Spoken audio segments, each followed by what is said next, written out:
আসসালামু আলাইকুম ভিউয়ার্স।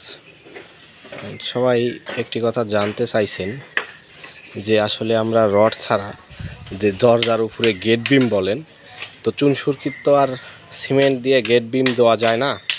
তো আসলে আমরা কিভাবে গেট বিম বা এই যে রাউন্ড গাঁথনিগুলো, খাজুরা গাঁথনি, যেটা আর্টসের যে গাঁথনিগুলো আছে, তো এটা আমরা কিভাবে করি। তো দেখুন, এই যে আমরা শাটারিং করে নিছি তলে ফলস, এটা ফলস, এটাকে আসলে শেপ দিয়ে পিকটেকচারগুলো করে নিছি তলে কাঠ দিয়ে। তো এটার উপরে আমরা খাজুরা গাঁথনি, যেটা গাঁথনির যে আর্চটা, সেই আর্চটা আর কি হবে। তো সেটার জন্য আর কি প্রস্তুতি চলতেছে। আপনাদেরকে দেখাবো কিভাবে আসলে এই আর্চগুলো গাঁথে বা এই আর্চগুলো গাঁথনি হয়। আমাদের সাথেই থাকবেন। এটা একটা ওয়াল ছিল পুরাতন, প্রায় 300+ বছর আগের। ওয়ালটা যে কোনো কারণবশত ধসে গেছে। তো আমরা পুনরায় আবার এটাকে নিচ থেকে তুলতেছি।